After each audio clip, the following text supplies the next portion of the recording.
Ladies and gentlemen, welcome to another way too early predictions video. The team that we're going to be taking a close look at today is our 2024 Colorado Buffaloes team. Deion Sanders, primetime. How will his Buffaloes do in the 2024 season? We are going to go game by game, see which games we think they're going to win, lose, and also try to predict the final record and the outcome of every single game. Go ahead and hit that like button and subscribe. We're going team by team, looking at every college football team, going over their schedules, and also once the regular season starts, every week we go over every single game. We do the money line, spreads, and the over-unders, and we also do the same thing for every NFL game once the NFL season starts. Like I mentioned, though, today we're looking at the 2024 Colorado Buffaloes. So obviously last season they went 4-8. Things got off to a pretty hot start. They were like 4-4, and I think they lost their last 6 games straight, completely fell off the rails. They had coaching changes. Deion Sanders, I was rooting for him last season. He made a lot of questionable coaching decisions, both with his son and also with the offensive coordinator. The only thing they had going for them was their offense. Their defense was 128th out of 132 college football teams. A atrocious, pathetic defense. One of the worst, one of the bottom 5 in all of college football. Their offense was decent passing the ball, but they could not run the ball to save their life. Their leading rusher last season, 319 yards. Sanders at quarterback, he had like 1.8 seconds to throw the ball before he was sacked. So they were really bad in the trenches on both sides of the ball. They had 0 pass protection, but the only thing that they could do was throw the ball. They got even worse. They threw coaches out. Deion Sanders is living by the transfer portal, brought in 70 players last season. He brought in, 40 players this offseason, and they had the number, I think, 8th transfer portal class. They had the number 1 last season. So they are working the portal, but a lot of issues still on the recruiting side. 4-8 last season. A lot of spotlight on Sanders because obviously a lot of his star players, both Sanders and Travis Hunter, are going to be leaving for the NFL after this season. So if they were ever going to have a good year, this is it. Because after this, it's a complete rebuild, and you can't rebuild when you just finished off with 4 wins. So they at least have to get bowl eligible this season. Like I said, last year on offense, they averaged 28.2 yards. Defense, completely pathetic, a complete joke, 34.8 yards. Deion Sanders is the head coach. You have Pat Schumer as the offensive coordinator. I don't necessarily like that. I like Sean Lewis way better, but they have Pat Schumer, and they're also bringing over the new defensive coordinator from the Cincinnati Bengals. His name is Livingston. He was their secondary coach. But let's go ahead and get things started running through the schedule and trying to pick which games we think they're going to win. So they kick things off Thursday, August 29th. So a little bit of an early game here versus North Dakota State. This game is going to be in Boulder. It's their first game and their first home game. This is an FCS game. Colorado should be able to dominate this game on both sides of the ball. That's not a given. Sometimes North Dakota State has a very competitive FCS team, so do not overlook this game. But Colorado should be healthy. Started off last season really hot. They were healthy, but they lacked the depth to carry that into the second half of the season. They're still going to be healthy game 1, so they should steamroll through this. I'm going to say they win this game about a 38-24 game, and they're 1-0. They follow that up Saturday, September 7th versus the Nebraska Cornhuskers. This game is in Lincoln, Nebraska. Nebraska under Matt Rule, completely different team. They had 5 losses that were 1-possession losses last season. So they were almost like an 8, 9, 10-win team practically from last season. They obviously have a 5-star quarterback coming in at the quarterback position. You have Matt Rule. They had a top 20 defense last season. A lot of those guys are coming back. So Nebraska is going to be a lot better than they were last year when they played Colorado. Colorado did win last season, but I think Nebraska is going to get enough first downs versus this porous defense to be able to control the clock, and I think their defense is still going to be a top 20 defense. I have Nebraska winning at home, surprising Colorado because, let's be honest, they're just the way more physical team. I have Nebraska winning a low-scoring one, winning this one about 28-20, and Colorado's 1-1. Then Saturday, September 14th, the Colorado State Rams. This season starting off just like it was last season. This was that thriller game, double overtime game, a complete shootout. It was like a 44-38 game. I don't see that being this close to the season. I think Colorado, they got punched last week. They're going to rebound on the offensive side of the ball, and their defense is going to get enough stops versus the Rams. I have them cruising to a win here, 34-21, and they're 2-1. And let's not forget, Colorado's in the Big 12 now. So they're going to have a lot of teams that they're playing that they haven't historically had to play. But Saturday, September 21st, we have the Baylor Bears. This game is also in Boulder, Colorado. Baylor, I don't really know what to say there. You have Dave Aranda. They won the Big 12, completely fell off. He hasn't been able to work the portal, hasn't been able to recruit. He's a defensive guy, and their defense is pathetic. And they also don't have a good offense as well either. So they're really not good on either side of the ball. They could definitely win this game, though, because Colorado's defense, even if they're better than last year, what are they going to be, number 90th out of 132 teams? They need to get a foundation worked through recruiting, not just the portal. I saw Baylor losing this one. I have Colorado continuing their hot hand, winning this one versus Baylor. Probably about a 32-26 game, and Colorado's 3-1. Things are kind of mimicking the way they started out last season. Then they followed that up Saturday 28th versus the UCF Knights. This game is going to be in Orlando, so Colorado has to travel all the way to Central Florida, play UCF Knights. Big 12 fans don't laugh at the Knights. Any fans don't laugh at the Knights. This is a Gus Malzahn team. He knows how to coach on the big time. UCF is a massive up-and-coming team. They're one of my sleeper picks, not just for this season, but college football going forward. Don't forget, KJ Jefferson is transferred over. He's going to be the starting quarterback.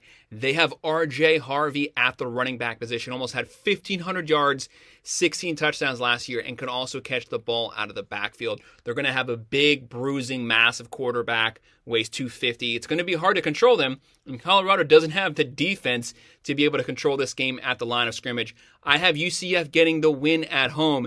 They want these wins. They're an up-and-coming young team, and they're finally in the spotlight versus Colorado. I have them getting the win here versus Colorado. About a 38-24 game, and Colorado's 3-2. Then they have a bye week. They need that bye week. They're 3-2. Their defense is playing better than it was last year, but it's still leaving some things to be desired. Their offense is playing adequate, averaging about 30 points per game. They're probably going to be ranked around number 50th in the country. They need that bye week to concentrate on a couple things. And then Saturday, October 12th, you have the Kansas State Wildcats. Obviously, Kansas State is one of the best teams in the Big 12. They're now, for the last about 5 years, a perennial competitive team in the Big 12. One of the best coach teams. They have Avery coming in at quarterback. Will Howard has transferred to Ohio State. But Kansas State, they're going to be physical. They're going to run the ball. They're going to pass when they need to. They're going to play physical downhill offense, and they're going to play physical defense. They're just a better rounded, more talented team with depth, with a foundation, and with a better coaching staff. I have Kansas State getting the win here, winning this one about a 38-20, and Colorado's 3-3. Things are starting to slide a little bit here because the schedule's getting a lot more competitive. Then Saturday, October 19th, we have at Arizona Wildcats. This game is in Tucson, Arizona. Obviously, Arizona came out of nowhere last season. You have Fafita at quarterback. They have one of the best wide receivers, a top 10 wide receiver pick at the wide receiver position. They had a top 30 offense, top 30 defense last year. Yes, Fish is off to be the head coach at Washington, but this is a very talented roster. But we don't know what we're going to get because they have a new coaching staff, new head coach, new coordinators coming over from San Diego State. So we don't know what to expect from them, but we know what this team's capable of because a lot of these players didn't transfer out when Fish left. They're still there.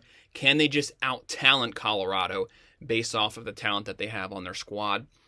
I honestly think they can. I think Colorado can win this game. This could potentially be that upset game like TCU was last season where they surprise teams and they let them know that they're here. And they definitely need those wins to get a bowl game. But I think the Wildcats are going to get the win here at home. They're going to win it 32-24. And Colorado's now 3-4.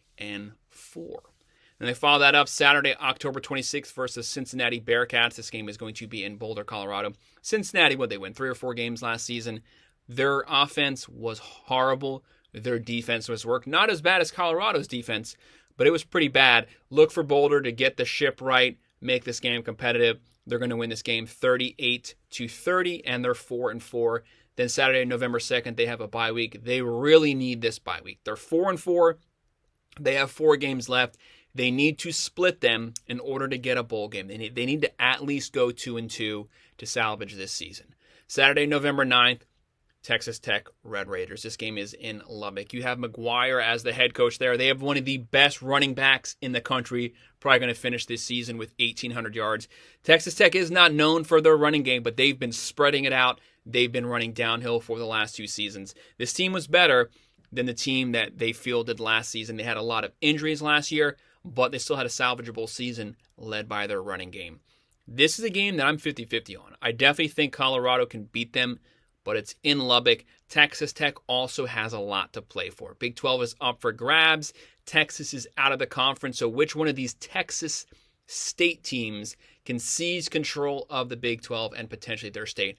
I have Texas Tech, who's probably going to be the underdog here, getting the win in a very close game, a 31-28 upset victory of Colorado. Colorado falls to 4-5. Then they follow that up Saturday, November 16th, versus the Utah Utes. Utah is having to come to Boulder, Colorado. We all know who Utah is. Kyle Whittingham, one of the best, most underappreciated, undervalued head coaches in all of college football. The second most tenured coach in all of college football. He's been coaching at Utah for 20 years now. He's a perennial 9-10 win season type of guy. He always has a top 20 defense. He leaves some things to be desired on offense, but Cam Rising's coming back at the quarterback position. That's going to make the difference here. This defense is going to be really physical. I don't think that's in Colorado's favor. They're going to punch Colorado in the mouth really hard. They're going to be physical at the line of scrimmage. Their secondary is going to be physical at the point of attack. It's going to be hard to get separation. Travis Hunter, Sanders, there's not going to be much room there. They're going to be getting hit nonstop up and down the field. Colorado doesn't even have a running game, so what's that offensive line going to do versus this Utah defensive line? I think it's going to be bad. I think there's going to be a 10-sack game. It's going to be a beatdown. I have Utah winning this one about a 32-17 game, and Colorado's 4-6. Now they have no choice. They have to win these last 2 games. Saturday, November 23rd, another ranked matchup, the Kansas Jayhawks. They're finishing the year with like 5 or 6 out of 7 games are versus ranked teams. Kansas, we know what they are. Them, just like Kansas State, they've now out of nowhere turned into a perennial top 25 team for the last 5 years. Very well coached team. They have one of the best running back combos in the country. They're very deep at the quarterback position. They were down to their 3rd string quarterback last season, and they were still winning. All those guys are back. They're loaded. They play physical offense. They play physical defense. This game is in Kansas City. Colorado's starting to reel right now. They're on a 2-game losing streak. I have Kansas also getting the win here, and they will be favorites to get the win. I have them winning this game 40-27. Colorado's 4-7. So now bowl contention is out the window. They're just playing for pride. Sanders is playing for draft position. Final game Friday, November 29th. Oklahoma State Cowboys. This game is in Boulder. Kind of an odd game. You have Oklahoma State coming to Boulder, Colorado. It's kind of reminiscent of maybe an older Big 12 type matchup, but it's the Big 12 again now. Oklahoma State coming in there. Oklahoma State, one of the best offensive lines in the country. I have an Oklahoma State video if you want to go watch that to see how I predict their season will end. But Oklahoma State, they also have Ollie Gordon.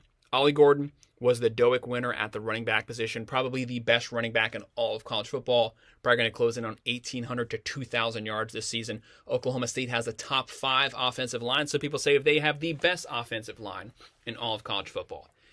Colorado doesn't have the defense to be able to challenge that. They're not going to be able to get to the quarterback, to get to Bowman, shut down. Well, they're definitely not going to shut down Gordon. And then it comes to a shootout. Oklahoma State, they don't have a good defense. They have a lot of transfers.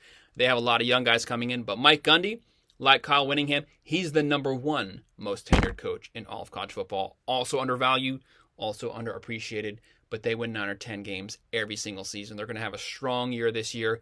I have them beating Colorado at home to finish the regular season. They're going to come to Boulder. They're going to beat Colorado, and I think it's going to be pretty convincingly. Probably about a 44-28 game. Colorado again finishes the regular season 4-8. Some people that are Deion Sanders fans, they're going to knock me for that.